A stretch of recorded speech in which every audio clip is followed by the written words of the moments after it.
அஸ்ஸலாமு அலைக்கும் வரஹ்மத்துல்லாஹி வபரகாத்துஹு. கடைபிடிக்க வேண்டிய சிக்கனம். அல்லாஹுடைய தூதர் ஸல்லல்லாஹு அலைஹி வஸல்லம் அவர்கள் கூறினார்கள், ஒரு பெண் வீட்டில் உள்ள உணவை வீணாக்காமல் தர்மம் செய்தால் அவள் தர்மம் செய்த நன்மையை பெறுவாள். அதை சம்பாதித்த காரணத்தினால் தர்மத்தின் நன்மை அவளுடைய கணவனுக்கும் கிடைக்கும், அதுபோன்றே கருவூல காப்பாளருக்கும் கிடைக்கும். இவர்களில் யாரும் யாருடைய நன்மையையும் குறைத்துவிட முடியாது. இந்த செய்தி அன்னை ஆயிஷா நாயகி ரலியல்லாஹு அன்ஹா அவர்கள் மூலமாக அறிவிக்கப்பட்டு ஸஹீஹுல் புகாரியிலே 1425 என்ற எண்ணிலே பதிவு செய்யப்பட்டிருக்கிறது. உணவு பதார்த்தமாக இருக்கட்டும், குடிபானங்களாக இருக்கட்டும், அது வீணடிக்கப்படாமல் இருக்க வேண்டும். எப்போது அது வீணாகிவிடும் என்கின்ற நிலை வந்துவிடுமோ அதற்கு முன்பாகவே அவைகளை வீணாக்காமல் தர்மம் செய்தல் பல வகையிலே நன்மைகளை ஈட்டித் தரும் என்று இஸ்லாம் வழிகாட்டி தருகிறது. சிக்கனம் என்பது பொருளாதாரத்தை மட்டும் குறிப்பது அல்ல, மாறாக அல்லாஹுடைய அருட்கொடைகளை பயன்படுத்துவதிலேயும் சிக்கனத்தை கடைபிடிக்க வேண்டும். தற்போதைய காலகட்டத்தில் பொருளாதாரம் மற்றும் பொருட்களை சேமிப்பதை விட இயற்கை வளங்களை பாதுகாப்பதும் அவற்றை சிக்கனமாக பயன்படுத்துவதும் நம் மீது இன்றியமையாத கடமையாக இருக்கின்றது. தண்ணீர், உணவு பண்டங்கள், இயற்கை வளங்கள் உள்ளிட்ட அனைத்தையும் தேவைக்கு உட்பட்டே நாம் பயன்படுத்தி கொள்ள வேண்டும்.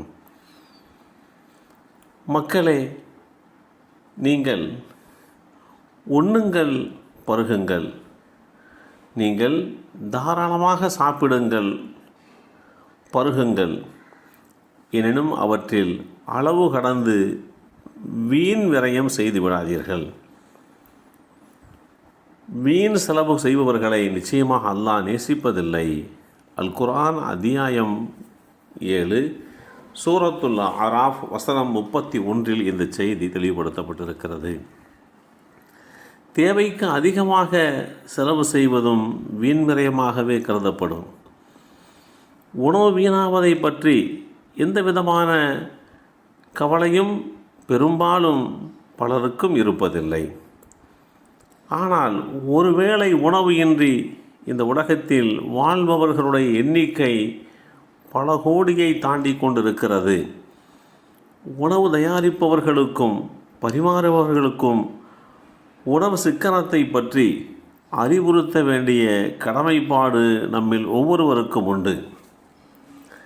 அரிசி தட்டுப்பாடு, தண்ணீர் தட்டுப்பாடு என இயற்கை வளங்கள் கிடைப்பதில் தட்டுப்பாடு நிலவும் காலகட்டத்தில் நாம் வாழ்ந்து வருகின்றோம். எனவே நாம் மிக கவனமாக இவைகளை கையாள வேண்டும். இஸ்லாம் ஒருபோதும் வீண் விரயத்தை விரும்புவதில்லை.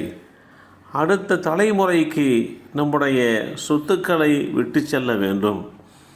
சொத்துக்கள் என்பது பணம் மற்றும் வீடுகள், குடியிருப்புகள் மாத்திரமல்ல, இயற்கை வளங்களும் அவைகளுக்குள்ளே கட்டுப்படும் என்றும் இஸ்லாம் தெளிவுபடுத்துகிறது.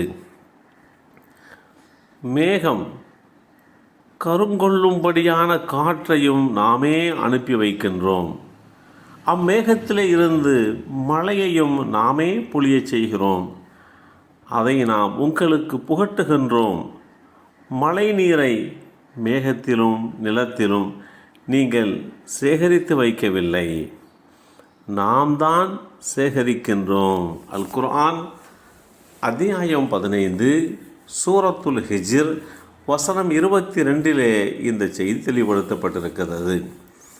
தண்ணீரை சேமிக்காததால் நம்மை படைத்த இரட்சகனுடைய கோபம் நம்மீது வந்துவிடும் என்கின்ற அச்சம் நம்மிலே ஒவ்வொருவருக்கும் இருக்க வேண்டும். தண்ணீரை சிக்கனமாக பயன்படுத்துவர்களாகவும் நம்மை படைத்த இரட்சகனுக்கு நன்றி செலுத்துவர்களாகவும் நாம் இருந்தோம் என்று சொன்னால் அது பல வகையிலே நமக்கு பல பிரயோஜனங்களை தருவதற்கு காரணமாக அமைந்துவிடும். எல்லாம் வல்ல அல்லாஹு தாலா சிக்கனமான முறையிலே நம்முடைய வாழ்வை கடைபிடிக்கக்கூடிய பாக்கியத்தை நம் அனைவருக்கும் வழங்கி அருள் புரிவானாக. அஸ்ஸலாமு அலைக்கும் வரஹ்மத்துல்லாஹி வபரகாத்துஹு.